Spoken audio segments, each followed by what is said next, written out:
জানি তুমি আর গিরিধর এক। আজ আমি বুঝেছি মীরা তোমারই অংশভূতা।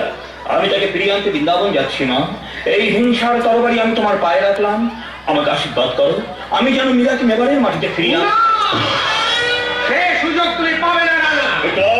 রাজ রক্ত চাই, তীর্থজ রাজের অবসান চাই।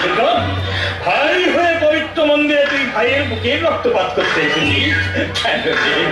তো চাই আমি তোকে সব দেব, শুধু মীরাকে মেবারের মাটিতে ফিরিয়ে আনতে দে। মীরাকে নিয়ে স্বামী গিরিধরের মন্দিরে থাকবে। মাটিতে তোমাকে আমি থাকতে দেবো না রাজা।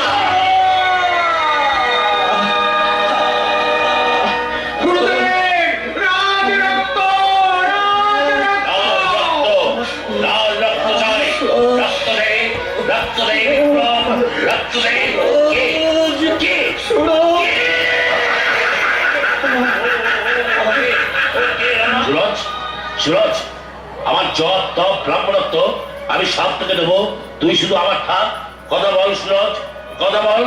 ওরে অকৃতজ্ঞ সন্তান, একবার পিতা বলে ডাক। সুরজ, সুরজ, সুরজ। সুরজ, কোথায় তুমি? আমি যে তোমার জন্য মালা এনেছি। গুরুদেব, কোথায় আমার সুরজ? দেখবি তো সুরজকে, দেখ ঘুমিয়ে আছে। সুরজ! চলো চলো, রাখালো ভালো, আমাকে সেই মীরাবাইয়ের কাছে নিয়ে চলো। বাবা, চল মা চল, সব ব্যথা সব দুঃখ তার গায়ে নিবেদন করবি। চল চলুন বাবা। কোথা তুমি দেখা দাও, ওগো প্রাণের ভিতর সংসারের পথে চলতে আমি বড়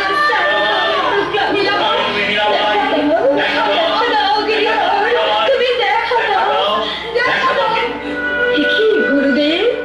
গুরুর অহংকার আর আমার নেই মা, যার জন্য আমার এই অহংকার ছিল, সেই সুরজ সিংহ নিজের জীবন দিয়ে বুঝ দিয়ে গেছে ক্ষমাই ব্রাহ্মণের একমাত্র ধর্ম। তাই আজ সব দম্ভ সব অহংকার ভুলে তোমার চরণে ক্ষমা চাইতে। গুরুদেব, ক্ষমা করো মা, ক্ষমা করো।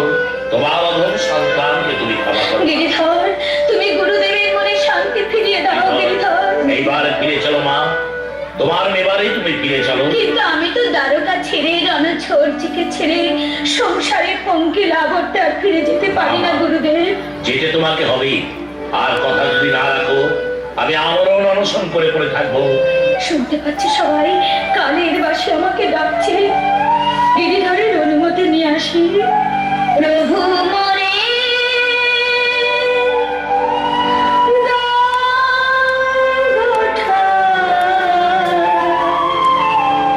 তব পদে এই দ্বারকা